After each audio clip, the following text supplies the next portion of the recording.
y Javeriana Estéreo presentan Primera Página Radio. Noticias y análisis económico de Colombia y el mundo.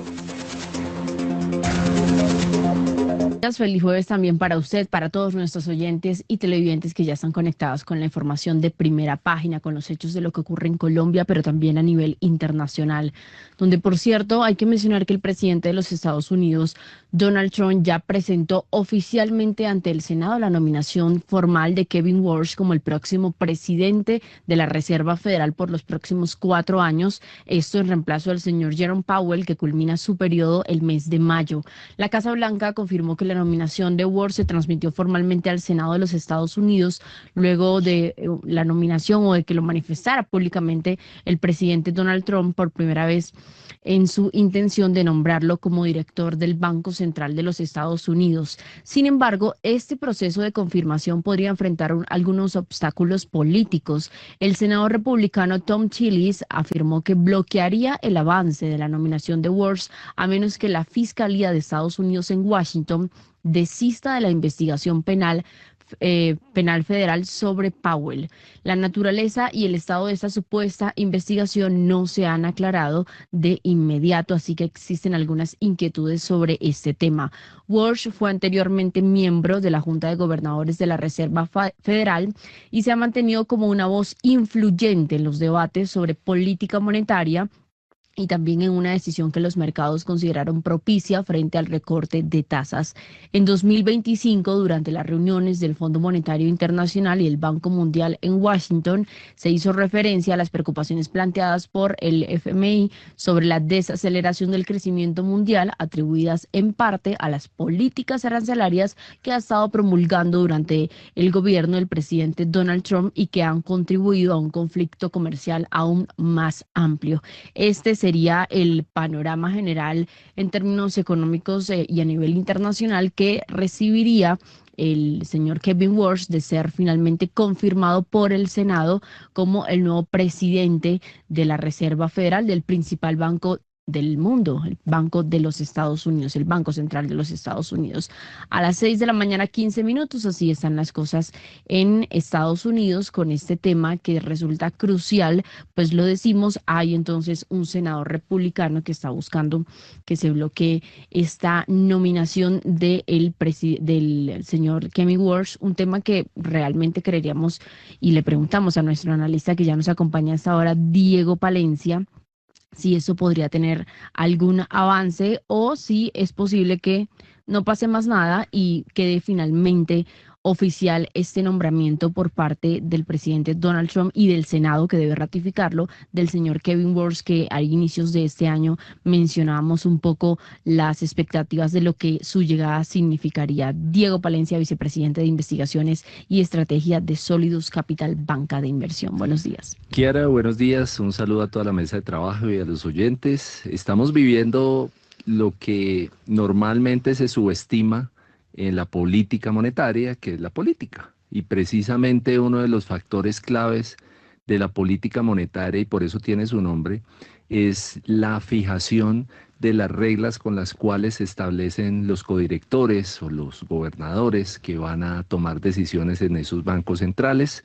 Hemos visto claramente una estrategia del señor Donald Trump muy similar a los republicanos de la era de los 80, muy parecida a la estrategia de guerra que se tuvo por allá a finales de los 90, y esas combinaciones traen una pelea continua con la Reserva Federal tradicional y histórica, en donde se quiere propender por cumplir algo que es una paradoja, y una paradoja es algo que no se puede cumplir al mismo tiempo, y es poder bajar las tasas de interés y no poder tener la capacidad de controlar la inflación.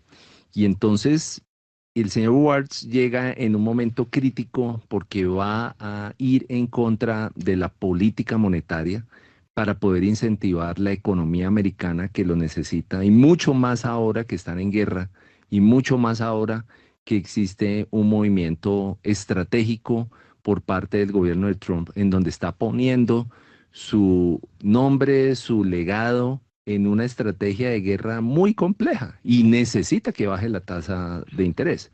Y este señor Warnes obviamente siempre ha tenido una simpatía por los republicanos, siempre ha estado del lado de los gobiernos republicanos, pero también lo ha hecho muy bien en algo principal y es cómo se toman las decisiones al interior del gobierno corporativo de la Reserva Federal. Él ha sido gobernador, sabe muy bien cuál es el tejemaneje que se tiene al momento de tomar esas decisiones y sobre todo tiene la capacidad técnica de poder brindar la reputación y la tranquilidad y la confianza a los inversionistas americanos que en este momento están pasando uno de los mayores tragos amargos de volatilidad que hemos tenido en los últimos años. Entonces, si le sumamos dos estrategias claves del señor Trump, la estrategia de guerra de aranceles y número dos, bajar las tasas de interés, pues sabemos que el señor Warren se va a volver su caballo de batalla en el corto plazo.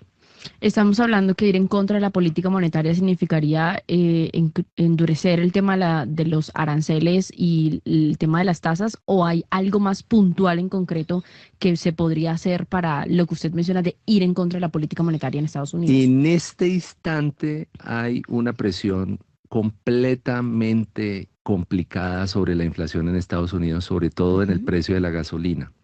Y eso va a causar en el corto plazo el aumento del precio de la gasolina, que es la bandera de toda esta guerra arancelaria, que ha sido la bandera de mejorar la economía, que ha sido la bandera de poder traer y hacer más grande América. Y ese factor lo van a cuidar a capa y espada. Y uno de los factores que necesitan es que las tasas de interés y que las políticas no ortodoxas de compra de bonos en Estados Unidos son las que se van a activar con mayor razón. Y lo hemos visto en las últimas semanas. La demanda oportuna por bonos americanos está llegando casi a los 2 trillones de dólares. Es que vimos los bonos solamente hace 2 meses llegando al 4.7 y hoy ya los estamos viendo llegando al 4. O sea, son 700 puntos básicos y esos 700 puntos básicos han sido con estrategias no ortodoxas, porque los codirectores o los miembros gobernadores de la Reserva Federal no han permitido bajar las tasas de interés a la velocidad que ellos deseaban. Entonces, en este momento se vuelve crítico bajar esas tasas de interés. Llega este codirector, este gobernador, a hacer esa labor y muy probablemente vamos a ver más presión sobre el canal de tasa de cambio en toda Latinoamérica. Por eso es tan importante comprender que la llegada de Burns nos beneficia desde el punto de vista económico, pero no nos trae estabilidad y volatilidad en nuestros canales tradicionales de tasa de cambio y de tasa de interés. 6 de la mañana, 21 minutos. Habla usted de la gasolina y el impacto que eso tendrá en Estados Unidos y por eso nos vamos ahora a conocer con nuestros aliados de Radio Francia Internacional la situación más actual de lo que está ocurriendo entre Estados Unidos y también con Irán, porque ya esta situación se cumple su 6º día consecutivo, deja más de 1.000 muertos este conflicto entre Estados Unidos, Israel e Irán, y hay que mencionar también que el Senado de los Estados Unidos respaldó en las últimas horas al presidente para continuar con esta campaña militar contra Irán, luego de rechazar una resolución que se había impulsado por los demócratas destinada a limitar los poderes del presidente Donald Trump frente a estas decisiones, esta medida que se está viviendo en Medio Oriente. Así que conozcamos entonces lo que está pasando del otro lado con Irán, que ha afirmado que impactó un petrolero estadounidense en el Golfo Pérsico, a propósito de lo que mencionábamos ayer, que Estados Unidos decía que iba a reforzar la seguridad para garantizar que siguiera fluyendo el transporte marítimo. Los guardianes de la revolución iraníes aseguraron que uno de sus misiles impactó en un petrolero estadounidense en el Golfo Pérsico y ahora está en llamas. En la víspera, un submarino estadounidense hundió un buque de guerra iraní frente a las costas de Sri Lanka, en el Océano Índico. Nuestro compañero Iago Martín nos amplía la información. El secretario de Defensa de Estados Unidos, Pete Hegseth, dijo que fue el primer hundimiento de un barco enemigo por un torpedo desde la Segunda Guerra Mundial. Un ataque que prometió podría no ser el único. Ocurrió frente a las costas de Sri Lanka, a más de 1.000 kilómetros de distancia de Teherán. Las autoridades srilanquesas, quienes acudieron al rescate de los marineros iraníes, encontraron más de 80 cadáveres, otros 32 uniformados fueron rescatados y siguen en la búsqueda de más de 60 personas. El ministro iraní de Asuntos Exteriores advirtió a través de la red social X que Estados Unidos lamentará amargamente el precedente que ha sentado. La batalla marítima continuó en las costas de Kuwait. Los guardianes de la revolución, el ejército de élite de Irán, afirmaron que un misil iraní impactó en un petrolero estadounidense en el Golfo. El ataque provocó un derrame de crudo, pero la tripulación está sana y salva, aseguró la Agencia Británica de Seguridad Marítima. 6 de la mañana, 23 minutos. Así está entonces la situación que, como decimos, es el sexto día de esta nueva guerra que se presenta allí en Medio Oriente, que involucra a Estados Unidos e Israel y que no sabemos cuánto podría extenderse este conflicto, pero lo que inicialmente ha manifestado el presidente Donald Trump es que esto iría por unas 4 semanas más, esos enfrentamientos que ya dejan unos 6 soldados de Estados Unidos muertos y más de 1.000 iraníes asesinados en medio de este conflicto. 6:24, conozcamos entonces, a raíz de todo esto, que es lo que ha mantenido la mayor atención durante esta semana, cómo se están comportando los mercados este jueves 5 de marzo. En Primera Página Radio, las bolsas del mundo. Ya hablamos hoy de recuperación, pues tras la caída histórica que registró en las últimas horas del 12% por la guerra en Medio Oriente, la bolsa de Seúl hoy se está recuperando hasta un 9,63%. Y es que los mercados asiáticos en general están registrando un comportamiento ya un poco más positivo y resiliente durante esta jornada, al recuperarse parcialmente de las fuertes pérdidas que se registraron a inicio de esta semana, y ya la bolsa de Seúl entonces está ganando un 9,63% tras 2 días consecutivos de fuertes caídas. Si hablamos del Nikkei, el principal indicador de la bolsa de Tokio, se alcanzó un repunte del 1,9% este jueves, impulsado principalmente por el sector de los semiconductores y a pesar de la escalada del conflicto en Medio Oriente, que ha llevado a este indicador a cerrar las últimas 3 sesiones en rojo. El Topix, que es el índice más amplio en el que se incluyen a las firmas de mayor capitalización, avanzó igual un 1,9%. Los indicadores registraron un fuerte repunte de las acciones bancarias locales, esto en línea con el aumento de los rendimientos de los bonos del Tesoro de Estados Unidos durante la noche de este miércoles, mientras los inversores siguen asimilando esta guerra que se vive entre Estados Unidos e Irán. El rendimiento de referencia del bono del Tesoro a 10 años subió 4 puntos básicos, ubicándose en un 4,12%. El bono del Tesoro a 30 años también subió más de 4 puntos básicos, alcanzando el 4,75%, mientras que el bono de Tesoro más corto a 2 años subió más de un punto básico, alcanzando un 3,56%. Un punto básico equivale a un 0,01% y los rendimientos y los precios se mueven en dirección opuesta. Si sube la tasa, baja el precio. El índice de referencia de la bolsa de Shanghai ganó hoy un 0,64%, mientras que el parque de Shenzhen anotó una recuperación del 1,23%, después de que Pekín estableciera un objetivo de crecimiento ligeramente más bajo del que se tenía previsto para este 2026, pero eso sí se ha comprometido a seguir apoyando la economía con estímulos fiscales. El Hang Seng, índice de referencia de la bolsa en Hong Kong, cerró este jueves con una ganancia del 0,28%, mientras que el índice que mide a las compañías de la China continental, el Hang Seng China Enterprises, sí registró una baja del 0,38%. Pasemos ahora a la bolsa de Seúl. El Kospi, lo decíamos, ayer tuvo una pérdida del 12%, hoy está alcanzando una recuperación del 9,63%. Esto es una estabilización después de la caída histórica de las últimas horas. El índice se ve impulsado principalmente por una serie de compras durante estas caídas, especialmente en los sectores de fabricación de chips y de automoción, que habían impulsado el repunte a máximos la semana pasada y que hoy están ayudando nuevamente a su recuperación. Hablando ahora de las empresas locales, Samsung Electronics, SK Hynix y Hyundai Motor, 3 de las acciones más importantes de Corea del Sur, suben entre un 11 y un 13%, recuperando entonces las pérdidas que también estaban registrando recientemente. Pasando al Straits Times de Singapur, este sube un 0,7%, mientras que el principal indicador de la India registra un avance del 0,4% en esa sesión matutina. El AX 200 de Australia sube un 0,3%. Sin embargo, las mayores ganancias de este indicador se vieron frenadas por las pérdidas de las principales acciones mineras, como BHP Group y Río Tinto Limitada, ambas cotizadas en ex dividendo. Son las 6 de la mañana, 28 minutos. Y también saludo a esta hora a otro de nuestros analistas que ya está conectado con nosotros en primera página, Edgar Álvarez, director de inteligencia competitiva de Coasmedas, a quien le doy la bienvenida a primera página este jueves para analizar Asia. Ya parece que pasando un poquito más la página, por lo menos eso es lo que evidenciamos en esta última hora, este jueves, frente a lo que venía ocurriendo al inicio de la semana y también concentrados en China en un tema que de pronto ha pasado un poco de agache, pero es estas sesiones del plan quinquenal que van a ayudar a definir el futuro en China, en las acciones en medio de toda esta situación, no solo geopolítica, sino también en los retos económicos que se tiene para China.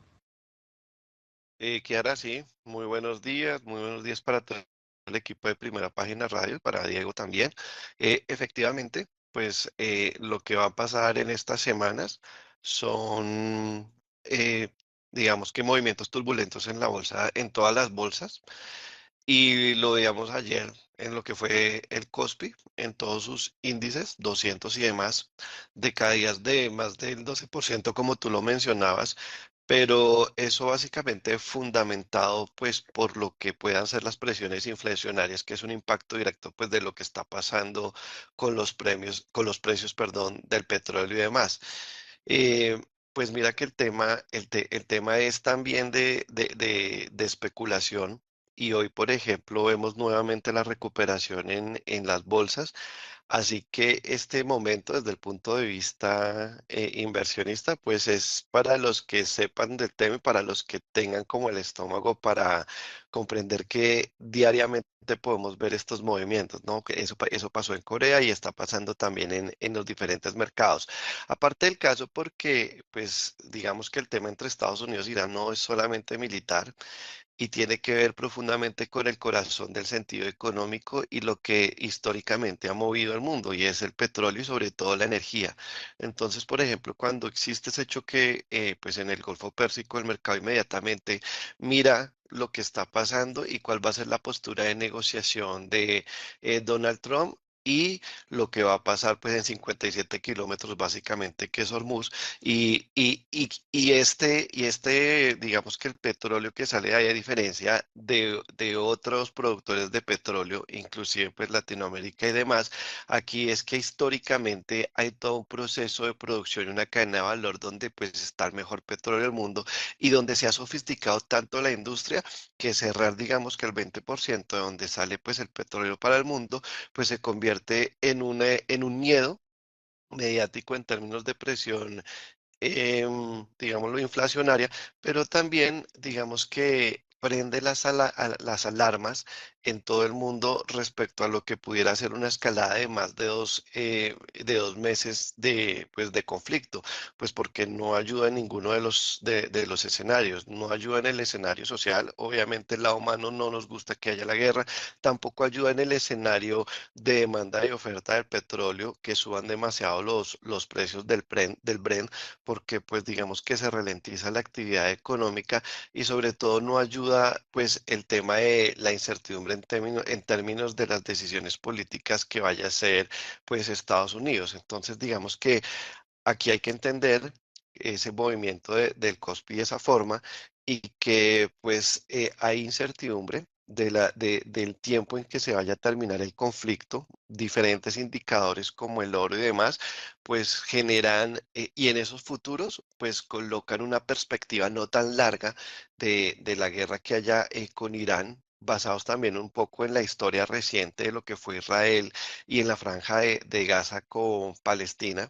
Aparte también porque pues Irán o sea, se ha ido asfixiando un poco y porque de cierta forma Europa, Latam y todos los países no les conviene que se prolongue el tema. Entonces, de una forma indirecta, hay una aprobación de la intervención de Estados Unidos y de Trump, que recordemos que él toma sus decisiones fundamentado en un corazón supremamente hacia la derecha. y una posición muy firme en contra de los abusos en la izquierda, sin defender el tema, pero pues es una de sus formas de actuar. Lo siguiente, que no tiene que perder ventaja en algo que históricamente, sea injusto o no, ha tenido una posición geopolítica tanto de Inglaterra, Estados Unidos, Alemania y demás, en el control de lo que es Oman y toda la salida del petróleo del Medio Oriente. Recordemos los contratos por allá de 1915.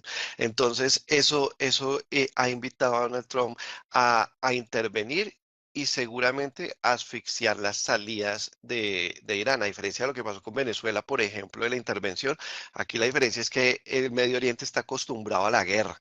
Entonces, pues ahí el tema se complica más y ellos sí tienen una experiencia militar, y lo que mencionabas del ataque pues a la flota naval de Estados Unidos ratifica eso, y es que tú no estás peleando con cualquier gente, estás peleando con gente entrenada históricamente por más de 2000 años en eso, ¿no? Entonces, pues estamos muy atentos a lo que pueda pasar. Yo no creo que se prolongue mucho. Seguramente el Brent seguirá pues subiendo su valor por tema de presión inflacionarias y por la escasez del crudo. Se ha confirmado en las últimas noticias, pues yo he leído, y es que no hay una confirmación de que se haya cerrado el estrecho de Hormuz, o sea que sigue pasando petróleo, pero con alta incertidumbre de escalada de la guerra. Sí, señor, y aquí entonces están las apuestas de si esto se va a extender, si va a durar mucho más, si va a finalmente pues acabar este conflicto pronto, pero esto definitivamente no lo sabremos. Le estaremos desde luego haciendo seguimiento a lo que ocurre y a la incidencia de todo esto, especialmente en los precios de los commodities. Europa, a esta hora, bolsas abrieron con una tendencia negativa, parte de lo que se ha estado registrando el resto de la semana, pero a esta hora ya se están recuperando. Se habla también entonces del impacto que está teniendo toda esta situación en la moneda, en el euro, que continúa perdiendo posición frente al dólar, y este jueves baja un 0,20%. El dólar contra el euro se cambia a 1,15 por cada moneda. Con esto parece que la subida del euro, es lo que se dice, frente al dólar, ha terminado, por lo menos de momento. La crisis en Medio Oriente refuerza al dólar como un activo de refugio, llevándolo a 1,21 por lo menos el 27 de enero, y a hoy a unos 1,15 dólares. La situación en Medio Oriente sigue entonces siendo centro de atención, ya que los mercados prevén que esto continúe durante unas semanas más, y los mercados bursátiles en Europa tienen un impacto frente a este tema. La libra esterlina está cayendo un 0,4% frente al dólar, se ubica en 1,33, mientras que el euro, como lo mencionaba, baja de nuevo. El índice que está en estos momentos ganando es 0,41% en primera línea, es el indicador del Reino Unido, mientras que el DAX de Alemania sube un 0,26%, el CAC 40 de Francia lo hace un 0,23%, Milán asciende un 0,10%, y la Bolsa de España 1,10%. Hoy también se conoció que una empresa vinculada a Market Financial Solutions, entidad hipotecaria británica que quebró la semana pasada, debe al Banco Santander unos 200 millones de libras. Esto corresponde a 267 millones de dólares, y es la información que también está concentrando parte de la atención en el mercado británico a raíz de toda esta situación. Son las 6 de la mañana, 36 minutos, y a propósito de lo que mencionaba, el impacto que tiene todo esto en Europa, vamos nuevamente con nuestros aliados de Radio Francia Internacional, porque hay reacciones del presidente Emmanuel Macron sobre lo que significa esta guerra en Medio Oriente y el despliegue de las fuerzas militares. El presidente francés Emmanuel Macron se entrevistó anoche con su homólogo estadounidense Donald Trump y con el primer ministro israelí Benjamin Netanyahu, a quienes llamó a preservar la integridad territorial del Líbano y abstenerse de una ofensiva terrestre. El ejército israelí dijo haber desplegado soldados con unidades de infantería, blindadas y de ingeniería en varias posiciones en el sur del país en respuesta a los misiles de Hezbollah hacia Israel. Las autoridades libanesas, por su parte, anunciaron que más de 70 personas han fallecido desde el domingo, incluido anoche un líder de Hamas en el norte del Líbano. Mientras tanto, en el sur, la población civil sigue evacuando localidades como Tiro. Ahí, de hecho, sigue varada una colombiana libanesa. Recogimos su testimonio en Radio Francia Internacional. Ayer se intentó buscar un lugar, un arriendo, pero es comprensible. La gente no quiere que los musulmanes chiitas vayan a su zona porque piensan que los van a bombardear también. Esto es un tema cultural, un tema de religión. Entonces, miedo y los arriendos te están pidiendo 6 meses adelantados y $1,500 un apartamento. O sea, un apartamento normalmente cuesta 300. Respecto a Colombia, yo en estos momentos lo único que estoy esperando es que manden un avión para poder salir de aquí, porque ahora sí, o sea, yo la pasada no me fui. Nos mandaron el avión humanitario, no salí, pero no salí porque yo estaba en una zona aparentemente segura. Tenía para sostenerme en ese momento con mis hijos. Entonces no tuve la necesidad de salir. Esta vez, eso es lo único que yo estoy esperando ahora. La embajada envía avión, yo salgo de aquí directo al aeropuerto y me voy. Eso es por emergencia. En la puerta tengo la cartera con los pasaportes, tengo una bolsa con pan y agua. 6 de la mañana, 39 minutos. Una situación bien complicada donde está de fondo la crisis que enfrentan las personas al final, los más afectados con toda esta guerra. 6:39 minutos. Pasemos ahora a las bolsas en Latinoamérica.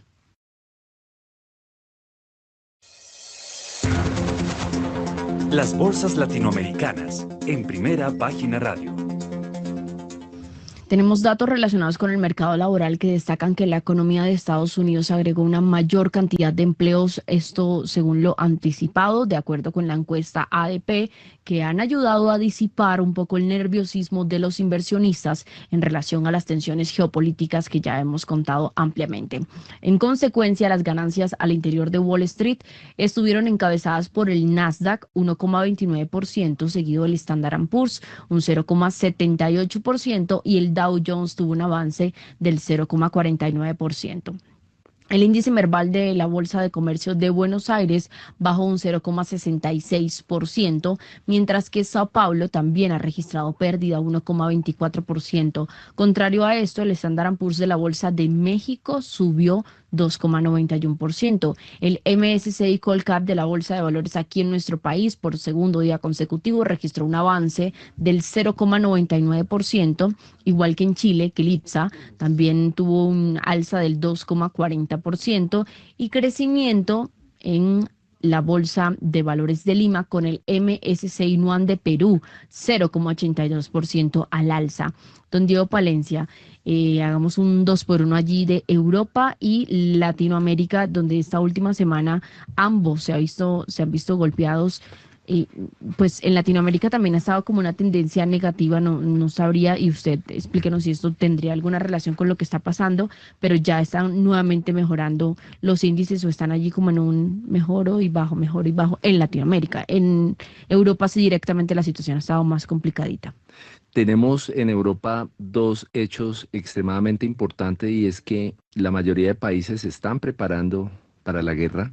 Venían ya con el aviso de Rusia y Ucrania, pero ahora ya con la entrada de Irán, la situación se ha complicado todavía más. Incluso la OTAN está en máxima alerta porque un misil balístico de esos intercontinentales fue derribado en las últimas horas con vía a Turquía y eso debería inmediatamente activar el artículo 5, pero estamos viendo que la OTAN está tomándosela con mucha calma, pero todos los países de la Unión Europea en este momento están en máxima alerta, han recibido correos electrónicos de qué hacer en momentos de alto nivel de riesgo y sobre todo están estableciendo un camino de evaluación de corto plazo de cómo ese déficit fiscal que ya tienen, cómo lo van a soportar en el corto plazo y muy probablemente para financiar la guerra se va a tener que endeudar y nuevas emisiones y esto va a causar un desbarajuste adicional a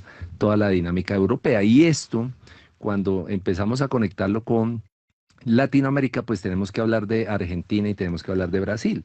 En Argentina estamos viendo que el presidente Milei tuvo su discurso en el Congreso y entonces establecía cuáles iban a ser los parámetros de corto plazo. Y uno de esos parámetros es que apoyaba a Estados Unidos fervientemente y que iba a tener una política lo suficientemente fuerte respecto a apoyarlos en esta guerra de Irán. Y eso les hace recordar a los argentinos todas esas terrorismo que tuvieron por parte de Irán en los 90 y empieza a despertarse un proceso bastante complejo en su economía. Y por eso hemos visto que después de ese discurso de Milei hemos tenido volatilidad en alguno de los canales, específicamente el de acciones y algo en bonos, pero definitivamente el dólar, el peso argentino, el tero en Argentina ha tenido una estabilidad bastante importante, precisamente por ese apoyo que está teniendo Milei de Trump con la ayuda que le ha brindado en los últimos meses, más de 40.000 millones de dólares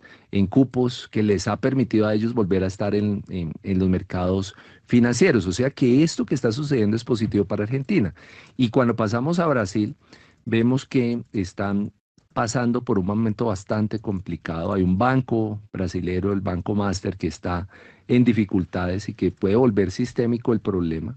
Y esto ha traído mucha volatilidad de corto plazo, sobre todo porque se está empezando a detectar lo mismo que estaba pasando en México, y es que el lavado de activos se estaba haciendo a través de entidades financieras certificadas, reguladas y supervisadas. Y estos elementos han traído al real brasileño en máximos, está trayendo, ya Brasil se acerca cada vez más a Colombia, antes era al revés. Y lo que estamos viendo es que muy probablemente estos efectos de todo lo que está sucediendo en Europa con la caída del euro van a tener una incidencia en el peso argentino y en el real brasileño en el corto plazo, con una devaluación que definitivamente es inminente y que es motivada precisamente a todo el problema del petróleo, porque finalmente el petróleo que parecería fuera algo aislado, pues se vuelve extremadamente importante para la producción y se vuelve extremadamente importante para el crecimiento económico en la región. 6 de la mañana, 44 minutos. Edgar Álvarez. Bueno, a este tema, por el lado de Europa, haciendo aquí el 2 por 1, por este lado tenemos también que se suman unas situaciones de tema no solo geopolítico, sino también arancelarias por esta situación que se presenta entre tensiones entre Estados Unidos y España, por estar haciendo un poco allí como de defensa o de no involucrarse de lleno en todo este tema de la guerra, de lo que está pasando con Irán, y hay tensiones en este tema comercial. Sí, no, pues es que eh, Europa, pobre Europa, porque es que intenta salir y a la Europa me refiero a la Europa de España, Italia, Francia, Alemania, Reino Unido, intentan salirse, o sea, buscar estrategias y von der Leyen también estrategias de tratados para poder salir y poder competir, ¿no? Entonces veíamos Mercosur, veíamos el tratado por lo menos en el compromiso no firmado, porque tienen que firmarlo todos los países con la India para poder hacer siquiera pues unos intentos de traer recurso humano capacitado tecnológico de la India, pues porque pues necesitan como despertarse, pero digo pobre Europa es porque pues veníamos, todo el mundo veníamos de pandemia con un tema donde pues se impulsa un gasto pues para sacar adelante la pandemia. No sé si era el timing adecuado, no sé, creo que era ineficiente y decisiones tardías de gobierno, pero en general Europa pagó el precio gigantesco. No solamente en lo que mencionas de balanza comercial, porque no eran los mejores en productividad, salvo de la industria de fármacos y vehículos, industria farmacéutica, y entonces pues pagan un precio, pero llega después lo que lo mencionaba Diego, y es que llega después el tema de que lo afectó y le hizo un jaque, y fue lo de Rusia y Ucrania, porque es que por ahí, por todo ese gasoducto, Ucrania es una máquina de gasoducto, por ahí pasan todos los hidrocarburos y gas sobre todo, y surtía a Europa. Entonces cierran el proyecto Gazprom 2 y Gazprom 1 queda funcionando como al 20%, y en unas semanas cuando pasó la guerra, pues eso fue un cierre total, y pues Europa se queda sin ese suministro y los precios se elevan y obliga a los gobiernos, digamos que en toda Europa, a tomar unas medidas de gasto para poder subsanar y hacer negocios en su desventaja de la balanza por el momento, pues con Estados Unidos y demás, para poder darle electricidad y actividad económica a Europa. Tras del hecho, Europa es el que presenta los peores indicadores de tasa de reemplazo, o sea, la gente allá pues está muy envejecida y eso no es mal porque es humano y digamos que se levanta la economía silver y demás, pero en términos de productividad, pues no es lo mismo, pues sí, ya uno viejo a los jóvenes o a gente de 30, 35 años que están dándole pues a toda máquina, entonces digamos que eso ha afectado muchísimo y pues el tema ahora de lo que, y que mejor dicho, las balas le rozan a un Polonia, pues entonces eso afecta y vemos en Alemania, Francia, Italia, España, en un promedio un gasto superior a lo que es su Producto Interno Bruto. Recordemos, por ejemplo, en Colombia, para una referencia, estamos en el 65, pero es que allá Francia está en el 110, por allá Italia en el 140 de gasto sobre el Producto Interno Bruto. Y unas debilidades gigantes que tienen que ver con, por ejemplo, energía muy costosa, la alta deuda, digamos que un desempleo estructural, un debilitamiento de su moneda, del euro, frente a las medidas que están tomando por Estados Unidos, el mismo monedas, por ejemplo, asiáticas. Entonces ellos tienen ahí un problema grave y ahorita lo que les salva un poco es que siguen exportando, digamos que productos que no son materias primas o commodities, pero ese fue el rol que les tocó en el mundo en un momento dado y pues entonces hablamos pues de exportaciones de maquinaria, de turismo, de finanzas, industria farmacéutica y alguna tecnología porque la educación allá era sofisticada. Pero el tema es muy crítico con Europa. Descartamos de esa Europa, por ejemplo, a Suecia, a Suiza, a Dinamarca, que tienen muy controlado el gasto, pero esa gente no quiere entrar en guerra. Y los que quieren, digamos que han mencionado como Macron, en España también, que mencionan, que pues hay que alistarnos para la guerra, pero es que ¿de dónde van a pagar eso? O sea, ellos ya no son protagonistas, es que no tienen cómo financiar ni siquiera un apoyo militar. Esa vaina está entre Estados Unidos, por ahí China, Rusia, que tiene tanto petróleo para surtirse al mismo que en este momento no le afecta, pero el resto es que la guerra está ahí. Entonces, el pobre Europa no tiene muchas posibilidades ni perspectivas de crecimiento, pues para este año en estos países y en esta parte que yo te comento. Entonces, eso es un tema complicado. Pues no sé si paso a Latinoamérica o ya se me acabó el tiempo. 6 de la mañana, 50 minutos. Muy buenos días, don Héctor Mario. ¿Qué era lo que decíamos del viejito David Ospina? Ah, exactamente. Tiene que sacarlos. Sí, ahí está. Bueno, arrancamos con como pueden ver, arrancamos con cabalgata. Sí, los Obviamente, que porque- están conectados sí, a esta hora por Jueves el azul. YouTube, Jueves azul. por el porque- canal. Ganó Exacto. Millonarios ayer. pueden ver la 3-1 ganó. pinta de don Héctor Mario. Con razón. Exactamente. Doblete de Y cuando pierde, ¿qué Contreras. pasa? Y eso es lo que se puede ver. Sí. Bueno, Pero jugó bien. Contreras vieron 40 metros de gol, ¿sí o no, don Edgar? Jugó bien, o sea, me sorprendió el resultado y jugó bien, A aunque pues todos, Nacional. este equipo. No sorprendió. O sea, ¿qué venía diciendo yo? Que sí le faltaba a Millonarios. Pero, pues tenía que ir yo al estadio y esto arrancó. O sea, eso era así de clarito. Obviamente que anoche no estuve en Medellín, pero sí me sorprende cosas como estas. O sea, el tiempo que no es capaz de sacar una noticia económica al día siguiente que ocurre a las 3 o 4 Sí. de la tarde, porque no, pero sí puede sacar fútbol, ¿no? Entonces, pero lo curioso es que parte del debate que vengo sosteniendo hace rato, y está la lectura 100, que es la página de Millonarios, y además las niñas, Linda Caicedo, el gol de ayer y cosas como eso.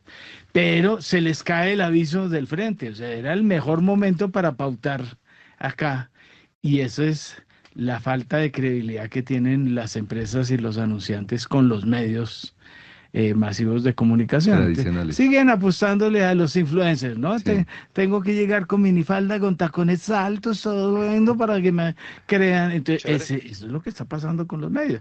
Y aquí está el mejor ejemplo. Se cayó el aviso. Este es un aviso en vez de pauta que se coloca de última hora. Ahí está. Porque es una autopauta, se llama esto. Es del mismo tiempo. y es para tapar el hueco, o alguien que prometió que iba a comprar y finalmente no compró. Estaba lista la página y ahí sale, y este aviso tenía Claro, lectura 100, claro. con lo mejor que pasaba, pero no.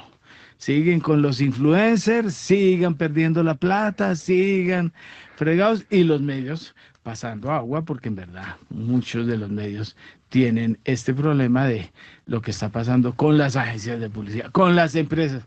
Las empresas creen que con pasarle 20 millones a una niña de minifalda para que vaya, o a un niño bonito, con eso están arreglando el problema de la pauta, y eso está acabando con los medios. Pero lo que me gusta es eso, el esfuerzo que hace un medio. Pues no es un esfuerzo tan grande, pero era necesario que se hiciera eso. Primera página. Primera página, aguantaron el cierre, porque es que hay momentos en que a las 5 de la tarde ya está cerrado el periódico, Claro. y al otro día no tienen información actualizada, que eso es lo que ha ido en detrimento de los periódicos impresos, Claro. porque el digital puede darse el lujo de subir algunos, ¿no? Porque hay otros que se van a dormir temprano. Bueno, ya hicimos nuestra cabalgata, ya quedamos. Pero al nos día. faltó David Ospina. Nos porque faltó el David- viejito, no. Sí, no, ya no, el hombre tiene viejito, que no. dedicarse a sacar A los cazar goles. mariposas, sí, Sí. a sacar el balón, porque, pero como aquí vimos, no, pues, miren los que estaban promocionando llevar al otro viejito al Mundial, o sea, Falcao en el Mundial, o sea, no, Sí, que es sí, que sí. un homenaje, o sea, Sí, un sí. país que se va a dar el lujo de hacerle un homenaje a un jugador, Sí, sí, ya. sí, O sea, sí, imaginen, no, aquí me tendrían que hacer muchos homenajes a mí por Claro. lo que he hecho. Entonces, eso, no, no. Pero ¿cómo vivió ese gol, ese primer gol que abrió la La jornada? verdad no lo esperaba, no lo Ok. esperaba así, pero Contreras es un jugador, ¿sabes? Para que vea que hicieron una Doblete. muy buena, pero no es solo el partido de anoche. Claro. Un tipo que venía jugando incluso desde los dos partidos de prolegómenos del campeonato, había jugado bien, yo no tenía mucha esperanza, y ahí está jalando el equipo, es un motor, es un tipo, Claro. le dicen ya el búfalo. Bueno, Imagínense. como a todos les dijo, a Morelos le dijo, y más gamín que Morelos, yo no había, o sea, anoche sacó toda la Artillería. la artillería de porquería que lleva adentro, pero Morelos es un jugador muy conflictivo, muy, o sea, ¿cómo era? Bueno, no, es peor el del Real Madrid, ¿cómo se llama el niño del ¿Cuál Real Madrid? ¿Vinicius? Vinicius. ¿O- No. Yo nunca había visto nada piorcito en la vida, o sea, eso no, o sea, ni Neymar, ¿cómo Tranquilo. era que ni Neymar que es el sacapiedras más grande del mundo, Vinicius es Fuera de concurso. fuera de concurso. Bueno, me aguanto Morelos, ¿cómo será? Pero Morelos anoche es un personaje que busca Pero queda claro que pleitos. primera página hoy es azul. Totalmente. No, siempre es no, siempre hágame es favor. azul. No. La ventaja es que No podemos siempre generalizar, salud. don Diego. No, es más. Claro, o tiburón, que es, creo que Kiara es tiburón, Sí, ¿no? No, sí, pues, sí. Ah, sí. que Y estoy, el otro director es de es del otro equipo. Santa Fe, Santa Fe, Es del otro Ay, equipo. ¿qué sentido? sí, ¿En qué sentido? Es del otro equipo. Entonces, la cosa es muy Revelaciones diferente. en primera página. Sí. Oiga, bueno, entonces ya hicimos cabalgata, ya entremos en lo serio. Incluso llegó nuestro invitado, lo vamos a dejar prepararse para las 7:10. Esperen un muy buen informe sobre lo que está viviendo Cuba. Lo tuvimos, como dice el famoso libro, nuestro corresponsal en La Habana, ¿no? Entonces, tuvimos corresponsal en La Habana, estuvo dando vueltas. Yo estuve hace unos 6 meses en La Habana, bueno, no en La Habana, en todo Cuba, hice la vuelta por todo lado, pero él estuvo ahorita en las horas duras y nos va a contar, un amigo de la casa nos va a contar la historia que vivió en Cuba, que es interesante, ¿no? Porque es que es interesante lo que está pasando allá, sin sesgos, mamertis, como suele ocurrir con todas esas historias, man. Pero ya, bueno, sesgo sí tengo, o sea, futbolístico hay aquí en primera página, ¿o no? Y nosotros tenemos que mostrar, ¿no? Entonces, ese es el asunto. ¿Qué noticias nos faltaban? ¿Qué más íbamos? Pues si queremos con las referencias. Sí, porque eso, para redondear y luego ir con el resumen de noticias desde nuestro canal 458 en Claro y 90 en Multiplay, YouTube y todo lo demás, porque eso está que vuela, ¿no? En Primera Página Radio, las claves de la jornada. Hoy se conoce la balanza comercial de enero de Estados Unidos y también las actas de la reunión del Banco Central Europeo. Por el lado también de Europa, los inversores tienen la oportunidad de examinar las más recientes cifras de ventas minoristas de la eurozona, con la cifra mensual de enero que se espera que aumente un 0,3% y un incremento anual del 1,7%. Como decía, se revelan las minutas de la más reciente reunión del Banco Central Europeo del mes de febrero, en el que mantuvieron las tasas en 2%. La jornada también va a contar con la intervención de la presidenta del organismo, Christine Lagarde, que va a participar en la conferencia anual sobre riesgo global 2026. En Estados Unidos se va a difundir el informe sobre recortes de empleo, las peticiones semanales de subsidio por desempleo y los datos de pedidos de fábricas e industriales. Sobre las peticiones de subsidio, la última cifra fue de 212,000 solicitudes. El mercado espera en esta ocasión unas 215,000, y hay que mencionar que una sorpresa al alza podría aumentar la cautela antes del esperado informe de empleo de febrero, que se conocerá mañana y que es una referencia clave para la Reserva Federal. Por otro lado, gigantes como Marvell Technology, Cooper Companies, Aviva, entre otras, van a estar publicando sus recientes resultados. Son las 7 de la mañana en punto. Vamos a una actualización de noticias con Marixa González y ya regresamos en unos minutos aquí a Primera Página Radio con nuestros analistas invitados, los periodistas y todo el desarrollo de las noticias.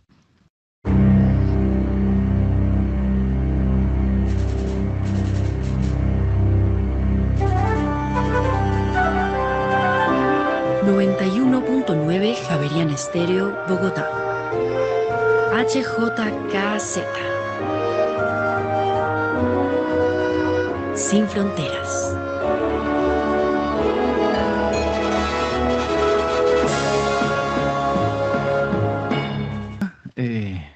Salud.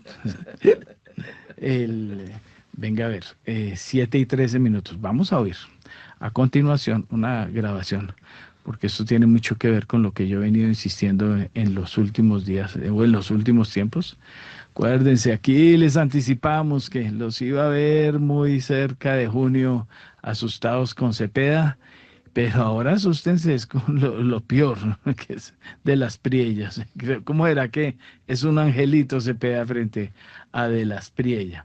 Oigan lo que reveló en las últimas horas Daniel Coronel en su reporte Coronel. Y es una famosa conversación que hubo en tiempos de DMG. Hay que recordar que el abogado de DMG era Abelardo de las Priellas, que se les olvida, ¿no? 2.000 millones comprobados porque él acepta que recibió 2.000, pero según DMG le dieron 5.000 millones. Acuérdate que DMG pagaba en efectivo, ¿no? Y eran camiones en efectivo y carros blindados en efectivo y todo lo demás en efectivo. Pues hablan William Suárez, que era el segundo de DMG en esa época, y habla con Daniel Ángel. Daniel Ángel es un personaje bastante llamativo. ¿Por qué? Él es hijo de un asegurador colombiano, muy famoso, muy high colombiana, al que le hicieron el lobby las highs colombianas para que no lo extraditaran en Estados Unidos. Había proceso en Estados Unidos y es de los pocos, bueno, con los hermanos Daes, que no han sido extraditados porque han logrado acuerdos extra, ¿no? con la justicia estadounidense.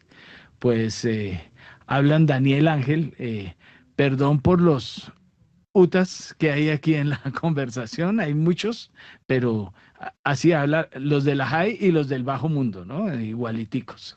Entonces ellos hablan, el segundo de DMG, con Daniel Ángel, y hablan con unos personajes que son nada menos de los creadores de la historia que yo les dije. Hay una firma de abogados en la plena zona rosa de Bogotá, un edificio lleno de obras artes que han recibido los abogados en pago, porque ellos reciben pagos. Bueno, y en ese edificio se creó Lawyer Enterprises, que es una oficina de abogados creada por William Soto, del que hablan mucho aquí en este caso, y el socio es Abelardo de la Espriella, el abogado de MG, de los hermanos Dáez, si ven, la familia La Serna, imagínense, esa historia de la familia La Serna. Ojo, ¿quién se quedó con las obras de arte, no? Ojo, de la familia La Serna. Bueno, pues miremos, oigamos esta grabación de esa época. Repito, Daniel Ángel y William Suárez, y fue revelada por Daniel Coronel. ¿Aló, qué, mijo? Yo, mijito. ¿Cómo me le ha ido? Bien, ¿usted qué? ¿Cómo está todo? Bien, hombre, bien, gracias a Dios. Sí, qué bueno. Óigame, ayer estuvimos reunidos con el general. Sí, señor, ¿cómo le fue? Bien, muy bien, ahí estuvimos con los abogados de él. Ahí pidieron ya una mensualidad, que tenemos que hablar de eso porque es un poquito alta. Yo dije que les daba razón el martes para negociarlos un poco mejor, pero me preocupa mucho que el hijo de puta del Soto estuvo allá reunido, marica, y es demasiado bocón. Ya todo lo que le contó al general, güey. No, ¿y por qué él estuvo allá? Solo porque Soto, el general necesitaba saber el tema de allá abajo. Sí. Eso lo estaba manejando Soto. Entonces Soto fue allá, lo conocieron, pero el general me dijo que era un tipo peligrosísimo, güey. Sí, imagínese, pues la idea era que él no se reuniera con él. Mejor que lo haya conocido para que nos diera un concepto de Soto y todo, marica. No, pues es que el concepto cualquiera se lo da a ese tipo, pero y bueno, ¿y ahora qué dice el hombre? No, dice que eso toca manejarlo con guantes de seda. Ya tenemos ahí, pues, los abogados de él ya están bien, tienen buenas relaciones allá adentro con los que están manejando nuestros casos. Sí. No, las cosas se están dando muy bien, William, pero marica, yo estoy muy preocupado con ese hijo de puta. El huevón dice que David es socio de los hijos del presidente, güey. ¿Quién dice eso? Soto. No, pues, o sea, ahí los puede meter en un problema el hijo de puta, y se puso a decir que en Panamá eso era a toda la gente que iba a Panamá eso era un prostíbulo el hijo de puta, y que el viejo Bernal, que el doctor Bernal Cuellar había estado con unas putas en marica, un bocón el hijo de puta, ¿me entiendes? No, puede ser, pero ¿qué le pasa a este hijo? ¿Y ustedes no le aclararon a este tipo que era? No, claro, nosotros le dijimos al general, el general dice, ese tipo es un bocón y es un mentiroso y se le nota, toca manejarlo con guantes de seda, no es para echarlo porque es un tipo que sabe bastante del grupo, pero toca manejarlo, toca neutralizarlo porque es un hijo de puta bocón. ¿Cómo se pone a decir los hijos del presidente? Se pone a decir que si nos joden, huevón. ¿Sabes por qué eso no es verdad? Bueno, sí, eso no es verdad y hay muchas cosas que él habla que no es verdad. Entonces la única cosa es tratar de hablar con el general, a ver de qué manera, qué estrategia podemos hacer para poderlo ir sacando del tema. Sí.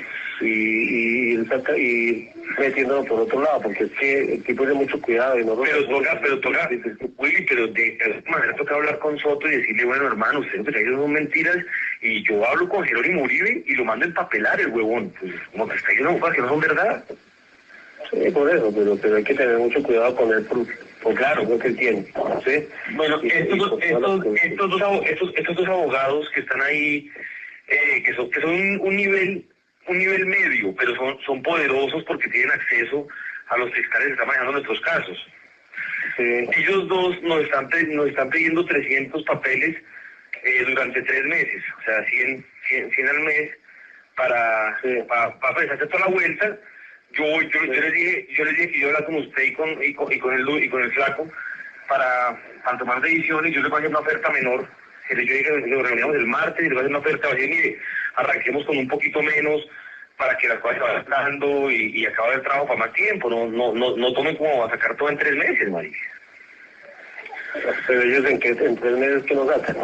No, en 3 meses, ¿no? Sí, en 3 meses que le meten la ficha a estar en contacto con los fiscales que están manejando nuestra vaina, hacer una buena prevención de lavado de activos. No, una vaina interesante, y los tipos se mueven bien adentro, ¿me entiendes? Y saben del tema. Entonces, ¿y qué dicen nosotros que tenemos nosotros? No, venga, le digo, es que la estrategia ahora en ese momento vamos a parar todos y vamos a irnos con De la Espriella. De la Espriella, ¿sabe cuál es? Abelardo De la Espriella. Sí, sí, yo lo he escuchado. Es un abogado, el hijo de puta, el tipo nos sentó, yo me reuní con él y con Margarita. El tipo dije, miren, yo no soy un abogado que dé clases ni que dé cátedras, pero yo soy un abogado que tengo acceso a la fiscalía de cabeza, a los medios, y yo soy un abogado que ustedes me contratan, yo leo el expediente de ustedes y yo salgo a dar una entrevista. Y yo sí defiendo a mi cliente y yo sí me hago matar por mi cliente. El tipo es lo que necesitamos.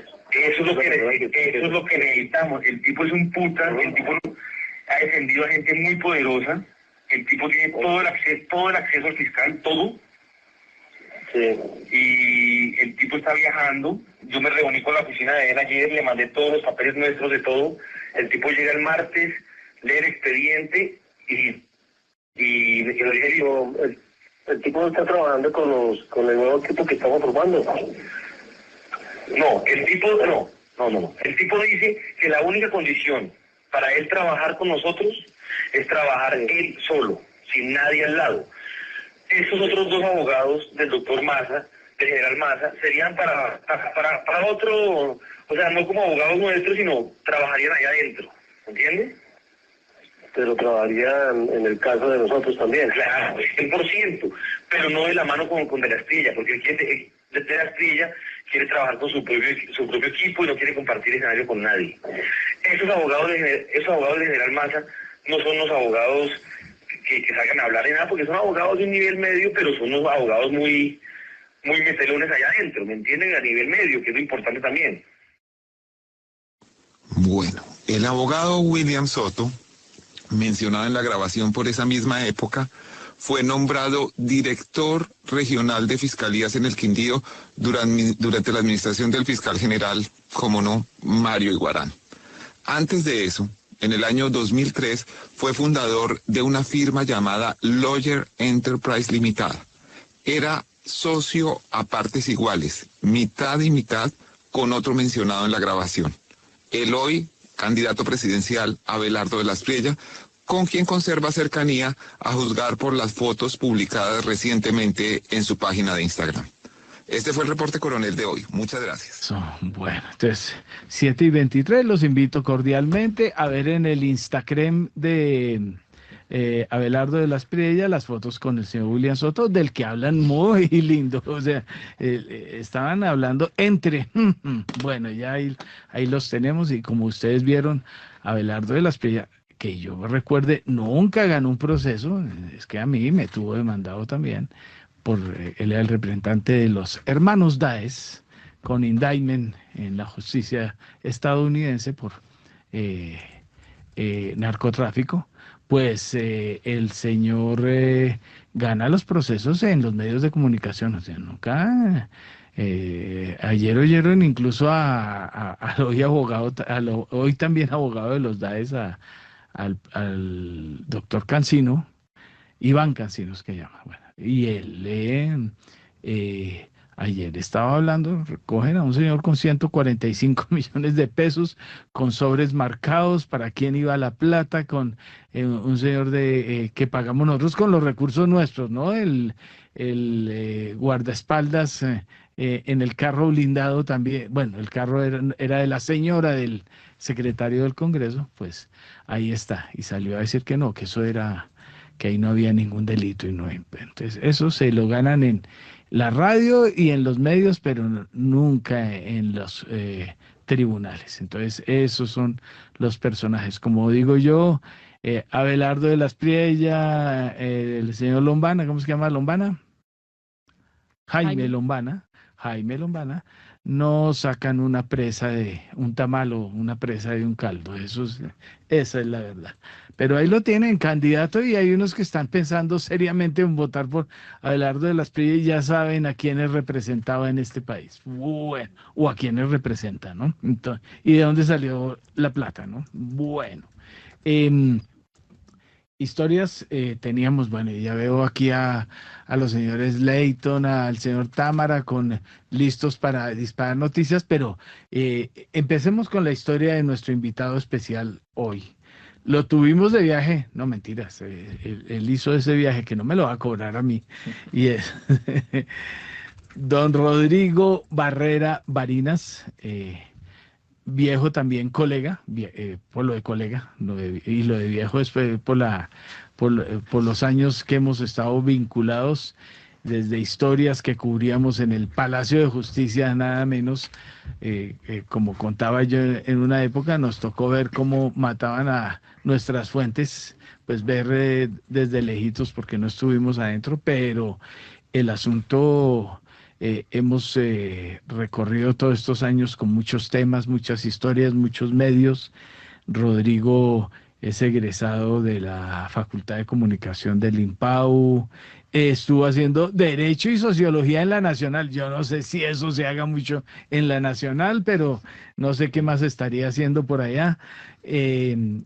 Trabajó en Caracol Radio, de hecho...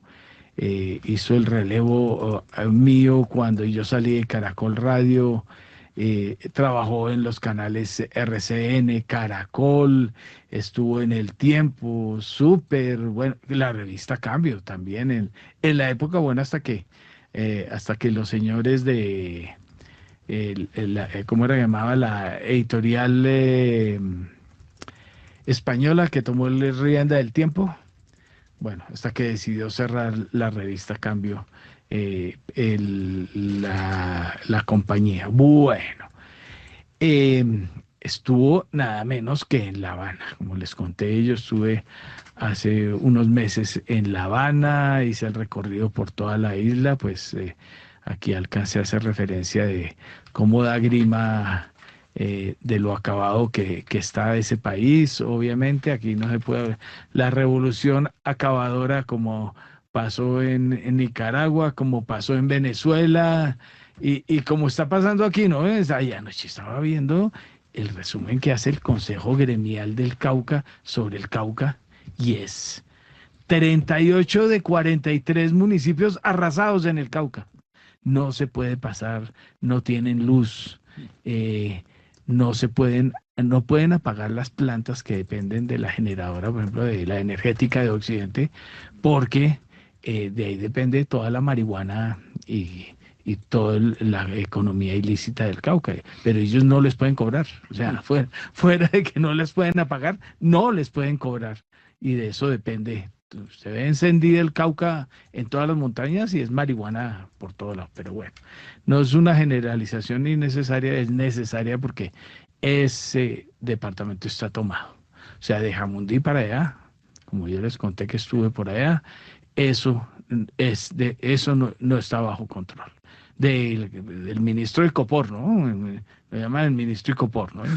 El actual ministro de Defensa. Eso se le salió de las manos, él no hace sino mostrar la carita por ahí de vez en cuando. Se ha escondido últimamente después de lo de los helicópteros y la plata perdida con los helicópteros rusos. Se hizo el loco, pero bueno, ahí está el ministro Icopor manejando este país, Catatumbo, todo. Ya en esto, por aquí cerquita, no vamos a poder salir como en una época por las circunstancias.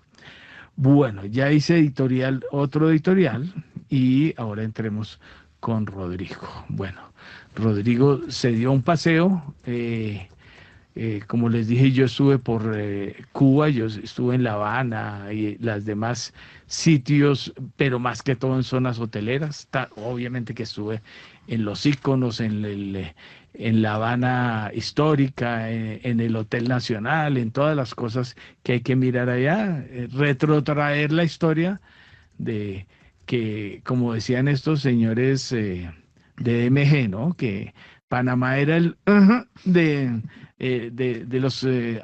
los colombianos y de los DMG, pues en esa época Cuba era el de los gringos.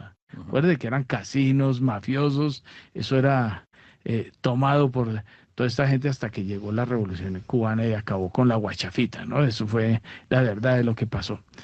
Pues Rodrigo, bienvenido a Primera Página Radio y contemos esta historia de lo que está pasando últimamente, y ni siquiera últimamente, desde los años 60 está pasando, y ahora se está recrudeciendo por las medidas de Donald Trump. Cuente la historia. Sí, Héctor Mario, muchas gracias. Pues sí, para mí es muy grato venir y compartir con ustedes en Primera Página Radio, un medio que yo sigo con mucho cariño, pues, por los colegas que hacen el programa y por los viejos tiempos de la reportería. Y sí, viajar por La Habana, yo aproveché la oportunidad de viajar para ver, sobre todo, palpar en la calle qué pensaba la gente y hablar con la gente. Porque obviamente uno también como periodista, si llega a Cuba y no está acreditado, pues obviamente puede terminar hasta metido en un problema, porque el control que tiene el gobierno sobre los medios de comunicación es palpable. Entonces, como turista, pues uno va, y más o menos lo que hice fue recorrer La Habana, en la vieja Habana, en el centro de La Habana, en la parte del Vedado, y ir a los sitios icónicos de La Habana, como el Hotel Nacional, el Habana Libre, y pasar pues por los restaurantes y los sitios y los espectáculos, o el movimiento que haga en Habana en esos días. Oiga, sin quitarle protagonismo, pero la historia es esta. Yo fui como periodista, pero me tocó esperar mediodía a que me acreditaran. Me tocó ir al Ministerio de Comunicaciones, va uno, hace el turno de tal cosa, presenta sus documentos, quién lo invita, qué viene, qué va a hacer, y le tienen que expedir un permiso, casi que un salvoconducto como prensa. Entonces, pero la funcionaria encargada eran las 11 de la mañana y no había llegado a trabajar, ¿no? Entonces, eso es muy usual allá, como ocurre con los funcionarios estatales. Bueno, aquí no escapemos. Ayer no, es que la burocracia es un fenómeno, sin importar el modelo político donde esté uno. Aquí, pues ayer lo viví. Nos invitaron a las 10:30 a las obras de inauguración del Campini, eran las 11:30 y no había empezado el acto. Entonces aquí le toca a uno esperar 1 y 2 horas a que los funcionarios... Y se quejan de Petro, ¿no? Bueno, ahí sí son 8 horas. Bueno, adelante entonces. Sí, entonces, Rodrigo Barrera Barinas habla de su experiencia en Cuba. Entonces, pues, recorrer La Habana sí es constatar que, obviamente, yo ya más o menos unos 20 años que no había ido a La Habana. La última vez había ido también de vacaciones con la familia. Y ve uno que lo que hace 20 años se notaba, por decir algo, que le faltaba una mano de pintura, pues porque La Habana estaba siempre por hacer. Sí, por hacer. Pero ahorita ya, más que la mano de pintura, se ve ya la cosa derruida, las ruinas, las calles, y aprecia unos fenómenos. Antes, por ejemplo, y eso lo decían en la calle también, que no había mendicidad en Cuba, que los viejos y los niños, ¿no? Ahorita sí ya encuentro, y a mí me pasó que ya en La Habana Vieja había un muchachito ya pidiendo dinero con una hermana, y viejos también pidiendo dinero, y en el centro de La Habana ya hay unos, en las calles, ya las ventas callejeras, y como el rebusque se ve por todo lado. Y en otros sectores de La Habana también se ve el surgimiento de nuevos ricos, con unas cosas casi obscenas, como por decir algo. Usted, aquí en Bogotá, usted no encuentra un sitio donde usted le cuelguen los jamones ibéricos, y al lado el caviar, y al lado los vinos franceses, y los vinos italianos, y el foie gras, y botellas de agua Perrier, ¿sí? Pero esos locales los encuentra en barrios marginales, pero un local súper lujoso en un barrio marginal.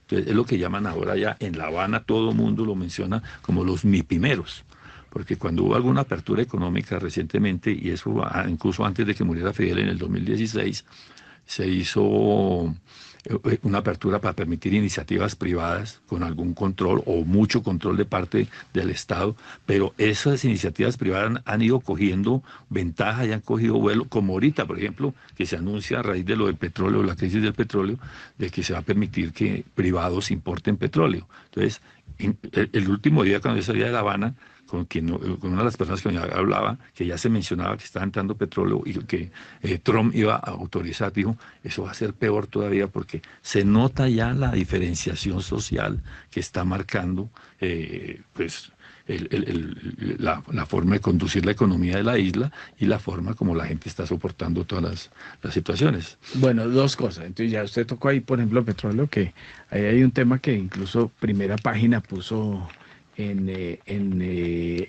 reveló recientemente, y es un buque petrolero que salió de Barranquilla hacia Cuba y fue interceptado por Estados Unidos. Eso pasó de agache, ¿no? Entonces, ¿qué hacía Colombia apoyando el régimen desde acá en medio de las circunstancias? No, además que son tan aviones que creen que van a pasar de aquí y que un buque petrolero no se va a notar, ¿no? Al frente de Haití, parado por la naval de Estados Unidos. Bueno, ese es otro comentario al margen, pero venga, Luz, mire, ¿cuánto le tocó con vela y cuánto le tocó con luz? No, fíjese que no, porque en el centro de La Habana, yo caminaba, y sí se notaba el apagón. Yo me quedé en la parte del Vedado, y ahí tal vez por lo que estaban cerca centros de gobierno o hospitales. Entonces eso la gente sabía que no hay cortes. Entonces, priorizan o discriminan, como usted lo quiera ver. Sí, hay sectores que no han tenido que soportar apagones, y hay otros sectores que sí. Ahora, lo que pasa es que en La Habana, también por ser la capital, no se nota tanto el tema como en la provincia. Y es lo que cuentan en La Habana, porque ir a provincia, por ejemplo, yo fui al terminal de transportes, no salen carros. Hablé con la señora ahí, llegó y me dijo, yo pensaba ir a Pinar del Río, que es algo cerca a La Habana, y me dijeron, no sale lunes, no sale martes, no sale miércoles, no sale jueves, si se puede, se sale viernes, sábado y domingo. Y porque no hay combustible. Entonces, o también el combustible que llega también pues está carísimo, estaba a $8 el litro. Entonces, eso es impresionante. Y se quejan de Petro. Ajá. Sí, bueno. Sí. Entonces, y dentro de las zonas de La Habana, como para orientarse uno, es como si ir de Usaquén a Kennedy, pues toques con carros todos particulares que prestan un servicio público. Sí. Y usted va pagando ahí. Y yo hice una experiencia muy simpática en eso, porque yo iba a ir a encontrarme con una persona en la zona de Miramar, que es una de las zonas pues mejor establecidas y mejores condiciones. Está la zona diplomática y hoteles 5 estrellas y todo, apartado de La Habana. Y me dijeron, mire, ¿dónde está usted hospedado? Que nosotros le enviamos el transporte. Y me llamó el taxista, digamos, el del Uber, y me cobraba $5,000 pesos cubanos, que eso viene a ser como $10, $12. Y otra persona me dijo, no, váyase hasta la zona de Copelia, que queda allá en Vedado también, al lado de La Habana Libre, la famosa heladería Copelia, de la película Fresa y Chocolate, de los 90. Y ahí pasaban los carritos. Y me dijo, pregunte si hay alguien que vaya por la tercera, que es la expresión que ellos utilizan, pues como por la avenida Tercera, que va para el lado Miramar, porque la parte cuando usted va queda ahí sobre la 70. Entonces yo llegué y encontré ese transporte, y ese transporte a los locales les salía por 600, pero caro para ellos, que uno de los que iba ahí me decía, no, normalmente esto vale 150, 200. Entonces, obviamente, pues el combustible encarece todo, pero también la gente sabe cómo acomodarse a eso, y sabe, como dicen los cubanos, hay que resolver. Y ellos llevan resolviendo pues 67 años que ya cumple la Revolución Cubana. Bueno, listo. Oye, ya que, venga a ver si estos niños se me fueron. Venga, hagámosle. Nelson, no se me vaya a alargar mucho, que estamos para no perder el hilo de la historia de Cuba, pero cuénteme su punto de vista hoy sobre que lo trae con Primera Página. Estoy perdido, porque estoy aquí con una noticia que hay de última hora. En breves instantes tenemos una noticia grande del mundo petrolero y atado al mundo financiero colombiano o a uno de los más grandes grupos colombianos. Ya vamos con esa historia. Mientras tanto, Nelson, su comentario a esta hora. Bueno, acá en los Estados Unidos tenemos la discusión reciente sobre qué tanta incertidumbre de los recientes conflagraciones geopolíticas van a ser de manera transitoria. Esto pues evidentemente tiene consideraciones negativas como un choque de corto plazo por el lado de la oferta en la medida en que el precio en su denominación Brent ha subido de los 65, 70 a niveles más cercanos a los 80. Siempre está la pregunta del millón de cuánto de eso es permanente y si eso tiene alguna injerencia en la interrupción de la descenso en la inflación, que por ahora se mantiene, depende como usted lo mida, en niveles cercanos al 3% en esa inflación core subyacente, donde se tienen favorables tendencias en la inflación de servicios diferentes a los servicios hipotecarios, cercana al 3.2, 3.3, y en línea con la aceleración en los salarios, pues eso uno está relativamente tranquilo en que eso está relativamente controlado. Infortunadamente, el incremento de los aranceles lo que tiene es un rebote en la inflación en los bienes básicos que se ha salido un poco de control y está impulsando cerca de medio punto porcentual en esa inflación, y es lo que a muchos codirectores acá del Fed los tiene en duda sobre potenciales reducciones en la tasa de intervención del Fed, más allá de las que hicieron en los últimos 8 o 9 meses, 3 reducciones. Creo que por ahora estamos quietos en el actual 3.75, que es una tasa que ya comienza a estar en las estimaciones del rango neutral, que ni afloja ni estimula la demanda agregada. Y repito, pues está por verse cuáles serán estos efectos del precio del petróleo y si ellos se trasladan. 7 de la mañana, 41 minutos. Gracias a Nelson Vera por su intervención. Vamos a conocer a esta hora cómo se ha estado comportando el mercado colombiano bursátil en las últimas horas con Edgar Leighton. En Primera Página Radio, las acciones de Colombia. Muy buenos días, Héctor, Kiara, a todos nuestros analistas. Pues le cuento que en la jornada bursátil local más reciente, el índice MSCI Colcap se recuperó un poquito después de los fuertes retrocesos que se habían dado a comienzo de semana por todo este tema de Irán y Estados Unidos. El índice terminó en 2.170 unidades con 53. Montos bonitos, ¿para qué? Bonitos. Preferencial Cibes con esta acción.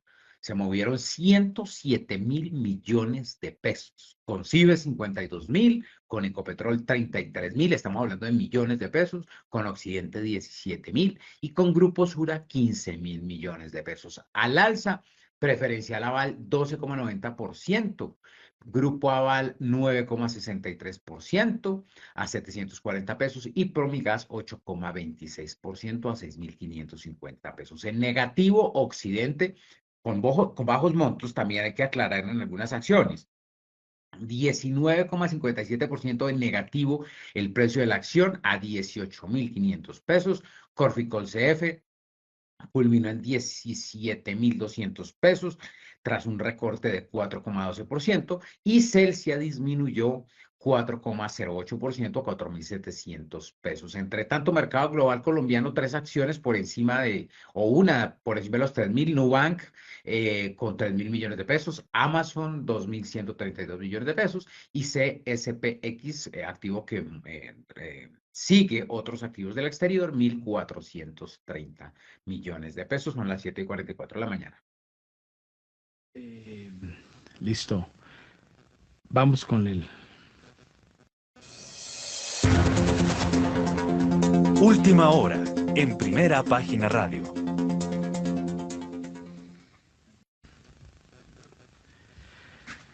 Lo anticipado. Una noticia impresionante.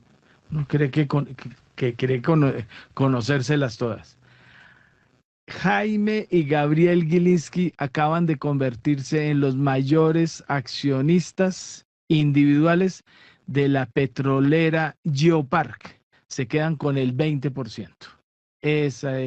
Ha sonado mucho, les hemos venido contando la historia de lo que ha pasado desde septiembre que Yopar quiere comprar Frontera, que entra para el Resurso a comprar Frontera Energy, que Frontera vendió todos sus activos colombianos, que hicieron contraoferta, que están en la puja. Pues en este momento Yopar, que es una petrolera independiente muy grande, que tiene presencia también, pues grande relativamente para sus pares, no comparable ni con Ecopetrol ni con lo demás, es de las empresas junior petroleras colombianas. Hay 3 que son muy parecidas: Sierracol, Parex y Yopar. Pues Jaime y Gabriel Gilinski acaban de anunciar que a través de Colden Investments adquieren el 20% de las acciones en circulación de Yopar. Ahí está, Geopar, Geopar, como quieran ustedes llamarlas. Es una de las operaciones importantes. Obviamente que como es una empresa relativamente pequeña, la adquisición es solo por $107 millones. Y adquiere 12 millones, ya que le gusta mucho estas cifras a Edgar Layton. Él le habría dicho no los $107 millones, sino que compraron 12.876.053 acciones ordinarias de Yopar. Eso multiplicado por $8.31 que va a cerrar la operación, da $107 millones. Entonces, acuérdense que por más o menos unos $600 millones, Yopar está comprando los activos colombianos de Frontera Energy, que es tristemente recordada porque anteriormente Frontera era Pacific Rubiales. O sea, son los restos de Pacific Rubiales. Actualmente Frontera, con la que se va a quedar Yopar porque ya hicieron acuerdo de compra, es controlada por el grupo Catalyst y por el grupo Gramercy. Esos son los dos. Y casi que sale de Colombia porque además perdió Credivalores. Ellos eran los 2 accionistas mayoritarios de La Quebrada, también Credivalores, o sea, se habían quedado también sin ese activo. Creo que lo único que les queda es Puerto Bahía, que ayer tuvo buena noticia. A través de Puerto Bahía, Colombia va a importar el gas que va a comprar en el exterior y que está atada a media cuadra de la refinería de Cartagena. ¿Quieren más anécdotas? Puerto Bahía se la compraron los señores de Pacific Rubiales, Serafino Diácono y Amigo, a el testaferro financiero de las Autodefensas Unidas de Colombia. Entonces, eso, si quieren, bonitas familias, eso es Colombia, ¿no? Eso es Locombia. Entonces, esa historia ya les vamos a ampliar más detalles y esa es la noticia extraordinaria económica del momento. Don Rodrigo, siga con su historia. No, pues entremos con lo de la mafia en Cuba, porque para no perder el hilo. Eso, ya que estamos a propósito, a propósito de bonitas familias, digamos. Bueno, pero es que allá era otro nivel, ¿no? Sí, o sea, claro. Sí, eso era una locura. Recuerdo yo, ahí está Lenski, están ¿qué otros mafiosos? Luque Luciano. Nada menos. La famosa Cumbre de La Habana, que se llamaba la Cumbre de La Habana. Se llamó como la Cumbre de La Habana. Como ahora se llama Claro. ¿La de qué? La de Dubái, ¿no? La Junta de Dubái, ¿no? Era en La Habana. Y segundo eran los señores. ¿Dónde los encuentra uno en las fotos? ¿En qué Claro. hotel? En el Hotel Nacional. Eso, en el Es la Hotel famosa Nacional. cumbre de Exacto. 1946. Ahí- En diciembre, ¿no? Porque eso Ustedes fue el entran- 22 de eso. diciembre del 46. Eso, y ustedes entran al hotel y lo primero que hayan son las fotografías de los famosos que iban al Hotel Nacional y ahí, todos todo lindo, o sea, era como si estuvieran Pablo Escobar, los Daes, los Rodrigo Orejuela, todos en la foto. Aquí Sí. sería que el Hotel Inter.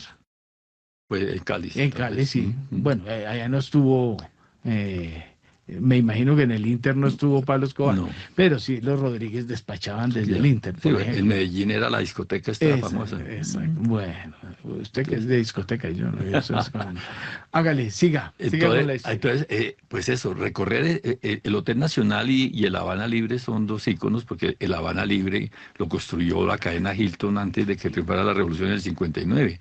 Y el Hotel Nacional, que pues, mucha gente ignora eso también, pues fue construida también por americanos en 1930, hasta la revolución del 59, porque Fidel Castro nacionaliza los hoteles y acaba los casinos.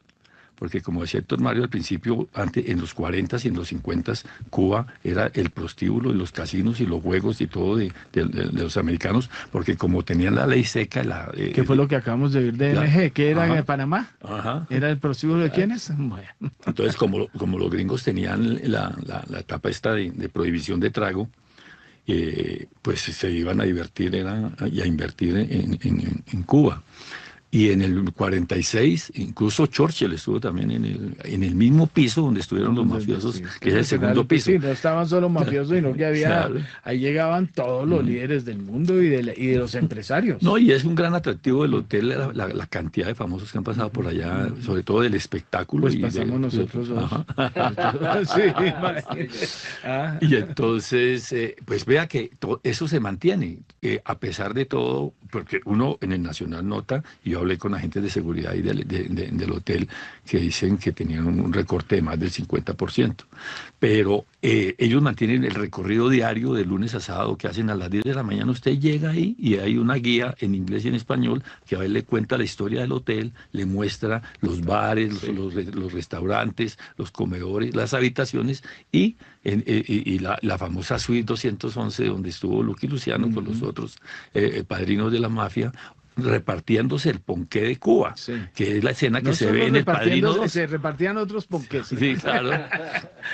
Y está al lado de la suite, porque eso está marcado, está la habitación que ocupaba Frank Sinatra, que era propias tropas. No, pues era el amigo de la mafia. Claro, fue el que impulsó la famosa historia de la mafia italiana en Estados Unidos es gracias a don Frank. Ajá. Sí, entonces, ahí está el balcón famoso y está conservado, y a los pisos conserva las baldosas originales. Ese balcón es y es lo que reproduce El Padrino 2. Cuando ven ahí que Michael va a arreglar cuentas y eso termina mal, y después todos tienen que salir urgente de Cuba.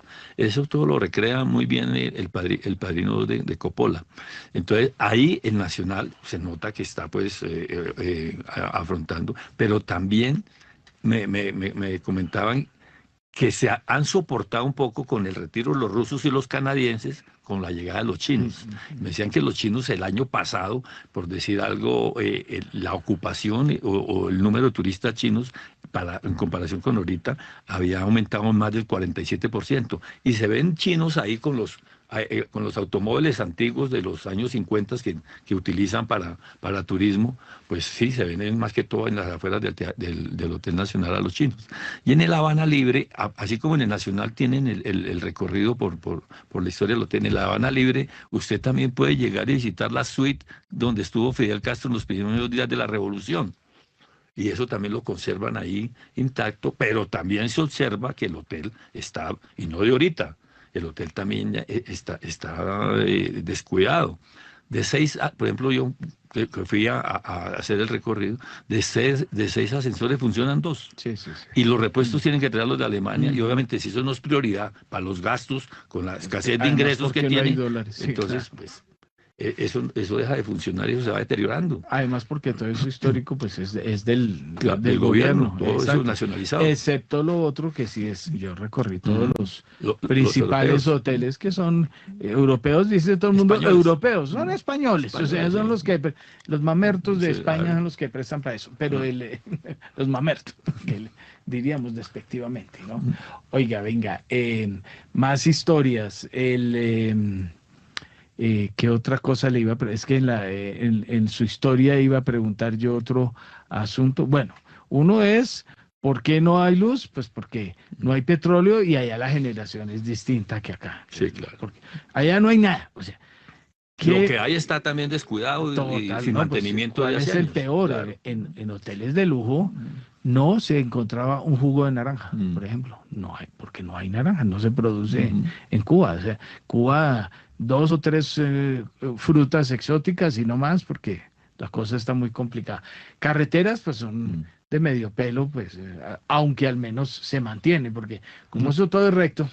Exacto, como hemos dicho, la misma geografía ayuda a que no se deteriore tanto. Exactamente. Y los mismos carros, o sea, porque es que allá solamente hay automóviles y 5 buses. Pero sabe que aparte de lo que yo les decía a los mipimeros, que son esta gente que son los nuevos ricos cubanos, también hay mucho carro eléctrico en La Habana ya, pero mucho, que eso es llamativo. Ahorita, obviamente, como no había transporte público normal, pues se notaba más la cantidad de carros eléctricos en las calles. Y obviamente también ahí se nota también ya el crecimiento de empresas importadoras de vehículos e importadoras de repuestos, que vienen a ser primeros porque ellos, ¿cómo logran esas patentes? Obviamente por cercanías con el gobierno, cercanos al gobierno, y también esa concentración del poder también va generando pues que quienes se beneficien de eso, pues se llenan de plata. Y la gente que no tiene las ayudas del gobierno, porque el gobierno no tiene plata para sostener las ayudas que brindaban antes en los colegios, en las escuelas, en las familias, en los barrios, la famosa libreta de abastecimiento. La gente, uno le comentaba en los barrios, dice, mire, es que antes daban 5 libras de arroz más o menos por persona para un mes. Ahorita dan 2, y no cada mes, sino cada vez que pueden. Bueno, entonces, en medio de las anécdotas, a su llegada al aeropuerto, ¿cuánto le tocó esperar para comprar la tarjeta de su celular? Porque es que el problema ahí está, obviamente que está restringida, además porque es controlada la tarjeta, y en la tarjeta saben usted con quién habló, ¿no? Entonces ese es el problema mayor. ¿Pero le tocó esperar mucho o fue rápido? No, yo no compré tarjeta. Ah, de razón. Entonces de razón no le tocó. Sí, exacto. No, pero sí coincidí en el aeropuerto con una compañera periodista francesa que iba en el mismo avión. Como dicen ustedes los mamertos, compañera periodista. Sí, compañera periodista. No ustedes. Usted tratando de reemplazar a Jorge Chávez, que fue el que hizo la famosa frase de los mamertos. Pero no, el caso que ella sí estuvo comprando la tarjeta, vendían una tarjeta de $7 y otra de $25, y después no le funcionó muy bien. ¿Sí? Yo tuve, pues digo, no sé, la suerte de que las personas donde yo me quedé, me prestaron una SIM card local. ¿Pero usted no se conectaba con la compañera? No. Ah, no se conectaba. Perdón por meterme en cosas que no debo. Edgar Leyton, venga, porque es que hoy no hemos dado pues obviamente la noticia de las últimas horas, pero hagámosla muy resumida y con los 4 o 5 datos importantes. Ecopetrol, que ya es noticia de ayer, pero cuénteme qué pasó con Ecopetrol, don Edgar. Póngale volumen. No, póngale volumen. Ecopetrol neta, 9,02 billones de pesos, tan solo bajó 39%. Que recordar que había ganado en 2024 14,9 billones de pesos. Entre tanto, los ingresos por venta al cierre de 2025, 119 billones de pesos, cayeron 10,2%. Al cierre de 2025, Grupo Ecopetrol finalizó con una caja de 12,7 billones de pesos. En 2024 había sido de 18,19 billones de pesos, también cayó. Al cierre de 2025, las reservas probadas netas del Grupo Ecopetrol, 1.944 millones de barriles de petróleo equivalentes, 91% ubicadas en Colombia, 9 en Estados Unidos. Adicionalmente, producción, 745.000,3 barriles de petróleo equivalentes día, muy parecido a 2024, cuando fue de 745.008 miles de barriles de petróleo día. Activos cayeron 5,7% versus diciembre de 2024, equivalente a 17,2 billones de pesos en activos. Las cuentas por cobrar al FEPEC, 3 billones de pesos. Y realizó inversiones de capital orgánicas por 6.255 millones de dólares. Estamos hablando de unos 25 millones de pesos. Y de bolsillo para todos los colombianos, porque acuérdense, y esto lo estuvimos hablando ayer con el ex viceministro de Hacienda, Gonzalo Hernández, Ecopetrol es de los colombianos, no es una frase mamerta, es porque es una entidad del Estado, que sus recursos llegan ahí y los fondos de pensiones están invertidos ahí. Propone repartir. Ojo, porque aquí está la cifra, 4,52 billones de pesos en dividendos ordinarios, estamos hablando de 50,1% de la utilidad y es 110 pesos por acción para todos los inversionistas. El pago se realizará en una sola cuota a más tardar el 30 de abril. Ese es el gran resumen de Ecopetrol a las 7:59 de la mañana. Venga, buena historia. Venga, la noticia grande de lo que acaba de suceder con Yopar y con Gilinski es que viene con todo la entrada de Yopar a Venezuela. Entonces, los Gilinski aprovechan ese caballito para entrar a Venezuela, que es donde, bueno, viene el negocio petrolero. O sea, ahora es, ¿acuerda cuando sacaron a los niños de PDVSA que llegaron todos aquí a saltar a Colombia? Pues bueno, esos niños ahora va a ser al revés. Los colombianos armándose, que con todos quieren con Venezuela, bueno, uno quisiera. Un cupito de Trump. Uno quisiera. No, pues, yo no diría, no hago comentarios más porque se me nota mucho. ¿Qué pasó? Las 8. Ya vamos a ir con una historia, precisamente la anécdota, porque ya a Jorge Child ya se había referido Rodrigo y él va a contar la historia famosa del origen de la palabra mamerta que tanto uso yo despectivamente y que traigo aquí, porque yo traigo a Andrés Moreno, a Camilo, que todos les digo mamertos, son todo lo contrario, pero toquemos la campana de las 8 y vamos con Rodrigo de nuevo.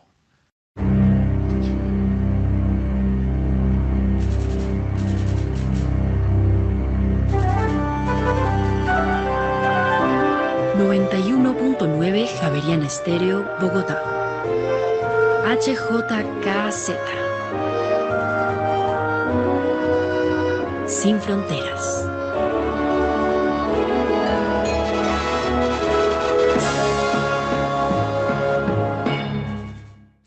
8 de la mañana, 2 minutos. A esta hora les contamos cuál es el pronóstico de primera página para el comportamiento proyectado del dólar hoy, según la estimación del asesor en el área cambiaria, Mauricio Zúñiga. Volatilidad estimada, 50 pesos. Dólar comportamiento mínimo, 3.760 y máximo se proyecta, según primera página, que alcance los 3.810 pesos. Parte de lo que explica don Mauricio Zúñiga es que el mercado cambiario asimiló muy bien la pausa de las caídas de las bolsas a nivel mundial y se alejó de esa resistencia en que se ha convertido el nivel de los 3.800 pesos. Y además el mercado, dice Mauricio Zúñiga, ha soltado un poco su dependencia de lo que viene haciendo la Dirección de Crédito Público hablando aquí en Colombia y se volcó a lo que está pasando en el tema geopolítico a nivel internacional. Bueno, 8 y 2 minutos, leo aquí rápidamente para seguir con Rodrigo y la anécdota. El grupo Gilinski considera a Yopar una plataforma regional bien posicionada con una presencia operativa consolidada en Colombia y una creciente presencia en Argentina. Su trayectoria de ejecución disciplinada, experiencia técnica y asignación de capital proporciona una base sólida para la consolidación continua. El grupo Gilinski reconoce oportunidades para fortalecer aún más la posición de Yopar mediante adquisiciones complementarias, un aumento de la participación en bloques existentes y un desarrollo continuo de áreas poco exploradas. En Argentina, el avance del desarrollo de la formación Vaca Muerta representa un componente significativo. El grupo Gilinski cree que Venezuela podría justificar una nueva revisión y priorización, ya que la rápida evolución de las condiciones en el país podría posicionarlo como una oportunidad estratégica para Yopar. La experiencia operativa regional, capacidades técnicas de Yopar posiciona a la compañía en la posición ideal para evaluar dichas oportunidades. Dice el grupo Gilinski que es uno de los grupos de inversión globales, ya se sabe qué hace, tiene servicios financieros, alimentos, medios de comunicación, bienes raíces y negocios de consumo en LATAM.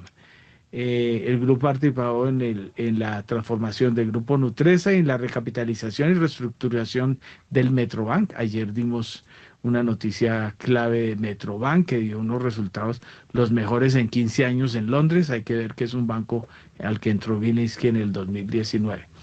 Que entra con este 20% y los 107 millones de dólares en Yopar. Gilinski dice que va a pedir 2 puestos en la junta directiva, que ya fueron aceptados en el acuerdo, y hay un periodo de bloqueo de 18 meses. Eso quiere decir que son 18 meses, periodo durante el cual no puede vender Gilinski o salirse de la compañía.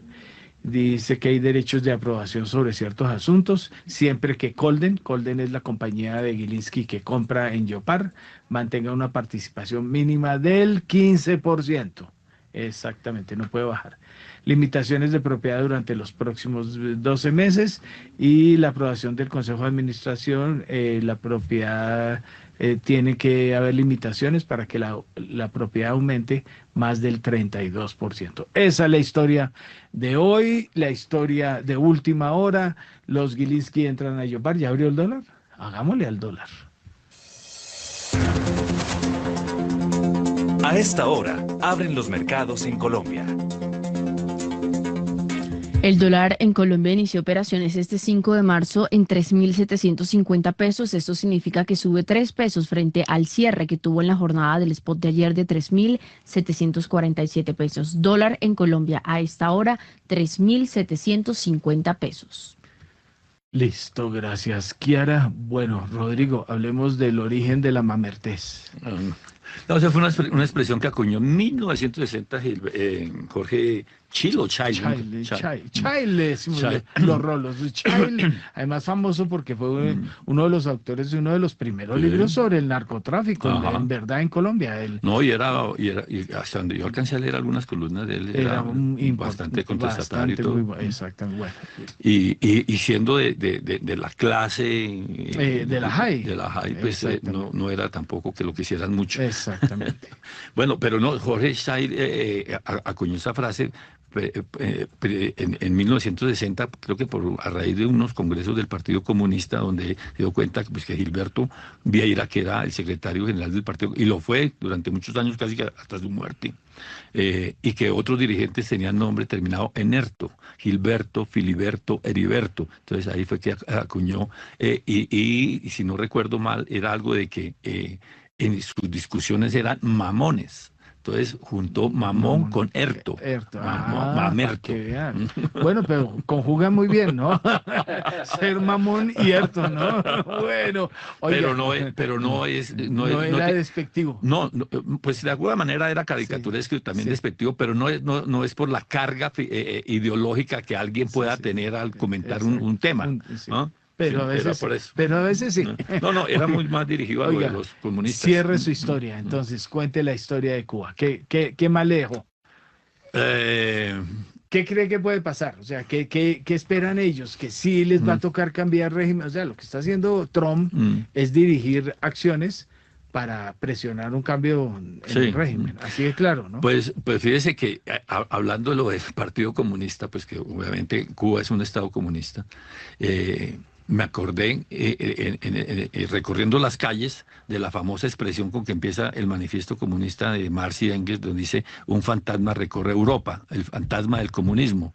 Entonces yo digo, es que un fantasma recorre La Habana, el fantasma de la incertidumbre y el pesimismo o el escepticismo. Pero uno habla con la gente y es más la expectativa que hay desde afuera de que va a haber algo, a lo que la gente llega y dice, no, aquí es lo que, y lo dicen por las experiencias anteriores, de Bahía Cochinos, de la etapa especial. De matar 4 en una lancha que iban a... No, por eso, siempre hay incidentes de Cuba y siempre están cantando todo el mundo la caída de Cuba y la caída de Castro. Yo me acuerdo el libro de Andrés Oppenheimer que decía la hora final de Castro y se murió Castro a los 20 y pico de años del libro. Y el libro no se vendió. El segundo punto es, ¿y el fantasma que está recorriendo no puede ser el del capitalismo? Eso, alguna gente lo dice, porque unos llegan y dicen, hay que esperar que se mueran los viejos y que vuelva el capitalismo. Hay otros que dicen, no va a pasar nada hasta el día que pase. Y el día que pase miramos a ver qué pasa y nosotros nos acomodamos y miramos cómo resolvemos. Porque eso siempre es resolver. Lo mismo ha pasado en otras épocas de crisis donde la gente tiene que ir mirando qué decisiones se toman para ver cómo acomoda su vida diaria. Otro tema es ya el tema ideológico y de propaganda y el movimiento del aparato del gobierno frente a la geopolítica y las cuestiones internacionales. Entonces también uno nota ahorita eso, que la gente está esperando a ver qué pasa para mirar a ver cómo se organiza. Bueno, ya no, nada que veo. Adelante, señores, primera página, ¿qué hubo? Que no veo el flash, 8 y 9 minutos. Rolando Lozano, urgente su noticia, tiene medio minuto. Buenos días, pues el anuncio que hizo esta mañana la Superintendencia de Sociedades al ordenar ya liquidación forzosa de 2 sociedades, Symmetrical Construcciones Sólidas Integrales SAS y Fusión Luxury Goods SAS, que pues captaron recursos de cerca de 44 inversionistas y la entidad pues no halló durante el proceso de intervención recursos para pagarle. Luego se declara la liquidación pues forzosa de estas ¿Los dos cuál entidades. fue? 44 inversionistas, ¿cuántos se les quedaron? 44 incautos que dejaron sus recursos ahí. Si la entidad llega o alguno llega a detectar bienes o patrimonios entre los socios de estas empresas para responderle a los 44 afectados, pues serán reabiertos los procesos de liquidación de estas captadoras ilegales de recursos. Una de tantas o dos de tantas que pululan o que tiene bajo su control las supersociedades por las famosas pirámides o captación ilegal de dineros. Y vuelvo y le insisto, ¿no? O sea, qué pena a corregirle, pero de incautos no tienen nada, ¿no? Entonces esos son los vivos que creen que los van a llenar de plata ofreciéndoles el oro y el moro y salen trasquilados como siempre. Bueno, dígalo los que acudieron a Achuri, ¿no? Al sucesor de Achuri viejo, nada menos. Bueno, creo que ya estamos terminando. Edgar Leighton, ¿alguna noticia? Venga a ver si está mirando, si se Sí, le Héctor regó. Mario, no, realmente, pues para no alargarnos, muchas asambleas de las cuales vamos a estar pendientes con temas de repartición de utilidades, se viene asamblea de UNE, hubo una renuncia de Juan Sebastián Mendoza como miembro suplente de Gas Natural del Oriente, más asambleas, Paz del Río, también elección junta directiva, Gas Oriente, habrá junta, autorizó a la Junta para aprobar un contrato de servicios corporativos técnicos, comerciales y de soporte con Banti. Esto es muy normal entre Gasoriente y todas sus filiales. BRC espera que en 2026 Mundial de Seguros mantenga una rentabilidad de alrededor del 35%. Isagen avanza en el desarrollo de aproximadamente 1.000 megavatios de capacidad nueva instalada en los próximos años. ¿Esto quién lo dice? Lo dice un informe de Fitch sobre sostenibilidad de Isagen. Y bueno, una asamblea importante, Grupo Aval, 27 de marzo, en la cual estaremos muy pendientes en Primera Página, 8:12 de la mañana. Entonces, final, despedida, aquí está completa la versión ya de lo que pasó entre Gilinski y Yopar.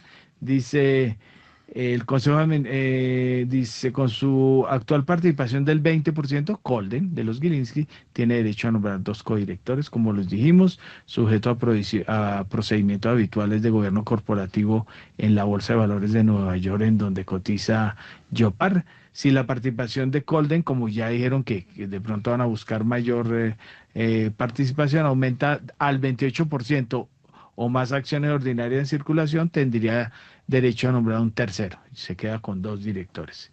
Gabriel Gilinski ocupará la vacante actual del Consejo de Administración de Yopar con efecto inmediato, es decir, pasa a ser uno de los directivos.